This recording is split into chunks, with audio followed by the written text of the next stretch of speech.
Bismillahirrahmanirrahim. Assalamualaikum warahmatullahi wabarakatuh. Perkenalkan, nama saya Winda Firanti Sukma.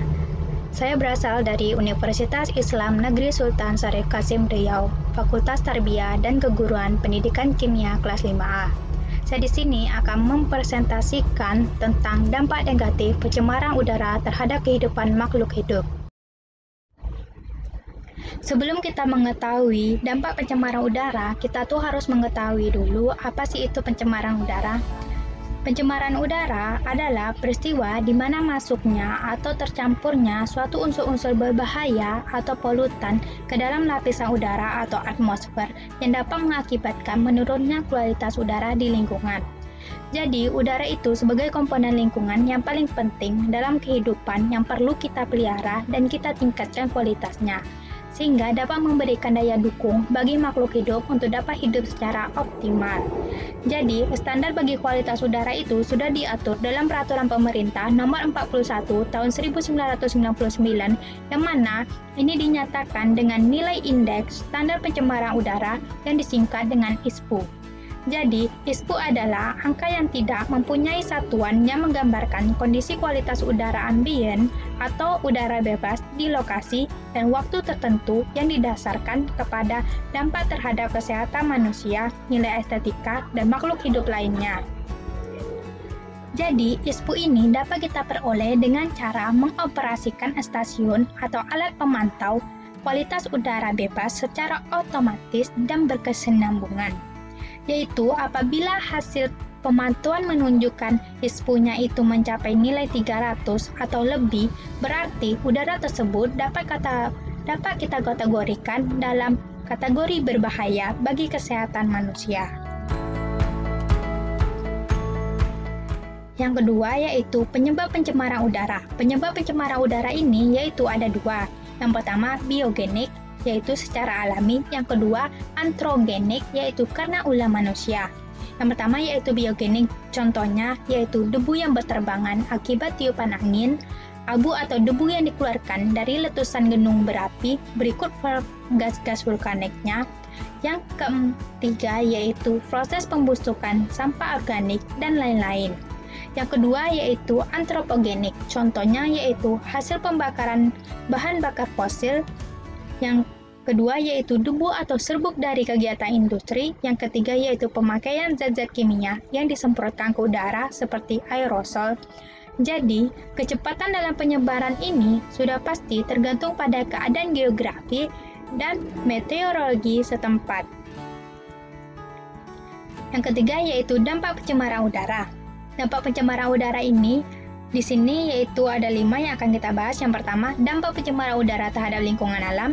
Yang kedua, dampak pencemaran udara bagi manusia. Yang ketiga, dampak pencemaran udara terhadap flora atau tumbuhan. Yang keempat, dampak pencemaran udara terhadap fauna atau hewan. Yang kelima yaitu dampak pencemaran udara terhadap material. Yang pertama kita akan membahas dulu dampak pencemaran udara terhadap lingkungan alam, yang mana ini dapat mengakibatkan hujan asam, penipisan lapisan ozon, dan pemanasan global.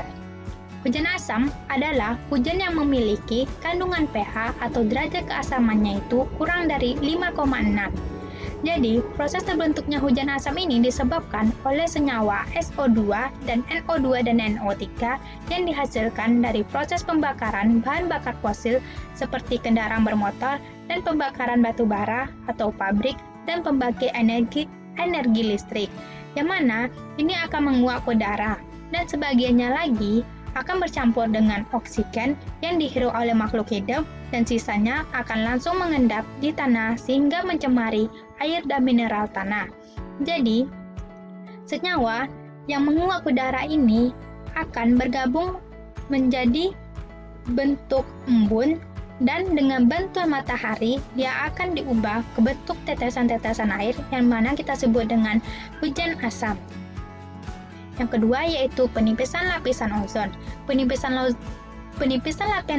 lapisan ozon ini diakibatkan oleh zat kimia buatan manusia, yang mana ini disebut sebagai ODS atau BPO, yaitu bahan perusak ozon, yang mana ini mampu merusak lapisan ozon, sehingga akibatnya lapisan ozon itu akan menipis. di mana zat kimia buatan manusia ini dapat membebaskan atom klorida yang akan mempercepat lepasnya ikatan O3 atau ozon menjadi oksigen. Jadi, lapisan ozon yang berkurang ini disebut sebagai lubang ozon. Dan yang selanjutnya yaitu pemanasan global. Pemanasan global adalah kenaikan suhu rata-rata di seluruh dunia dan menimbulkan dampak berupa berubahnya pola iklim, di mana pemanasan global ini dapat disebabkan oleh efek rumah kaca, karena efek rumah kaca ini dapat mempengaruhi terjadinya kenaikan suhu udara di bumi atau disebut juga dengan pemanasan global. Yang kedua yaitu dampak pencemaran udara bagi manusia. Contohnya senyawa nitrogen dioksida, dia dapat menyebabkan timbulnya serangan asma.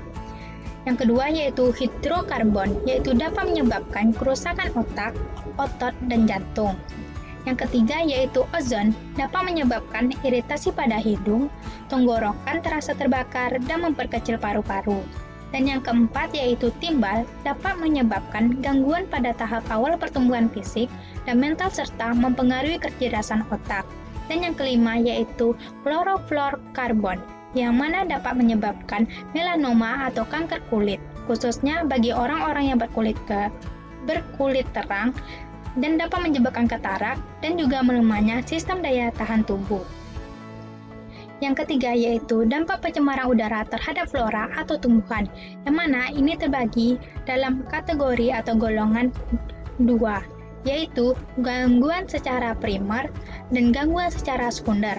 Yang pertama gangguan secara primer, yaitu gangguan yang terjadi akibat kontak langsung antara sumber pencemarnya dengan bagian permukaan tumbuhan secara langsung, sehingga ini dapat mengganggu dan menutupi lapisan epidermal yang membantu sistem penguapan pada tumbuhan.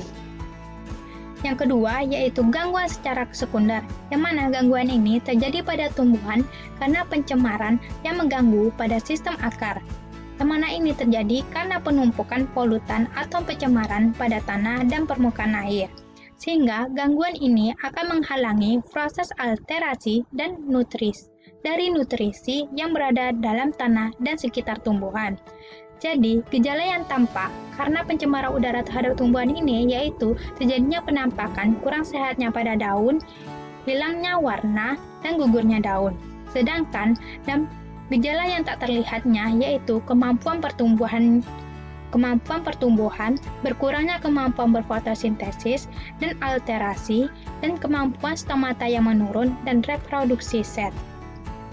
Pada gambar di bawah ini dapat kita ketahui bahwa tingkat kerusakan pencemaran udara ini terhadap tumbuhan pada gambar berikut ini. Yang selanjutnya yaitu dampak pencemaran udara terhadap fauna atau hewan, di mana dampak terhadap hewan ini dapat terjadi secara langsung maupun tidak langsung.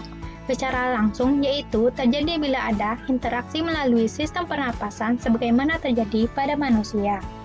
Sedangkan dampak yang tidak langsungnya yaitu terjadi melalui suatu perantara, baik tumbuhan atau perairan yang berfungsi sebagai bahan makanan hewan. Yang mana contohnya yaitu pengaruh oksigen nitrogen. Pada dosis tinggi terhadap hewan, ia dapat berupa terjadi gejala paralisis sistem saraf, gejala edema pulmonari, dan konvulsi.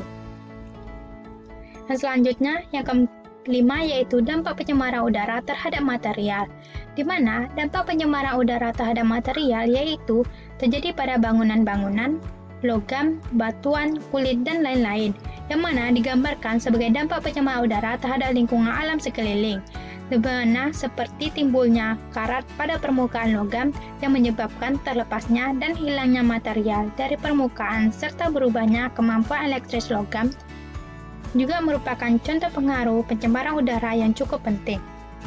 Dan gambar di samping ini adalah pengaruh pencemaran SO2 terhadap logam. Dan untuk cara meminimalisir pencemaran udara yaitu yang pertama kita dapat menanam tanaman seperti pohon, yang kedua yaitu dapat mengurangi dan menghindari penggunaan bahan kimia pencemaran udara, yang mana bahan kimia ini sering kita gunakan seperti aerosol dalam parfum dan pembasmi serangga seperti freon sebagai pendingin ruangan. Dan juga dapat kita kurangi dengan membakar sampah seperti sampah rumah tangga. Dan yang keempat yaitu dapat mengurangi penggunaan bahan bakar fosil atau bahan bakar minyak seperti BBM, dan juga kita dapat meminimalisirkannya dengan penggunaan listrik dan juga minimalisirkan penggunaan kendaraan bermotor. Jadi dapat kita simpulkan di atas dari pembahasan di atas yaitu bahwa pencemaran udara adalah peristiwa masuknya atau tercampurnya polutan atau unsur-unsur berbahaya ke dalam lapisan udara atau atmosfer yang dapat mengakibatkan menurunnya kualitas udara di lingkungan.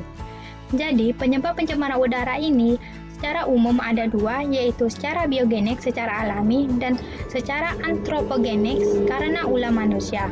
Serta dampak yang diakibatkan oleh pencemaran udara itu banyak sekali, baik itu pada alam, manusia, flora, dan fauna maupun dari segi material.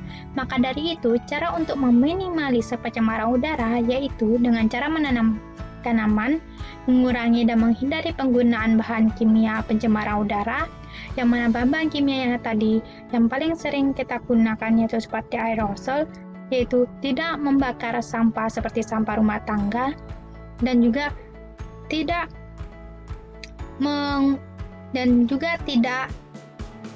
kita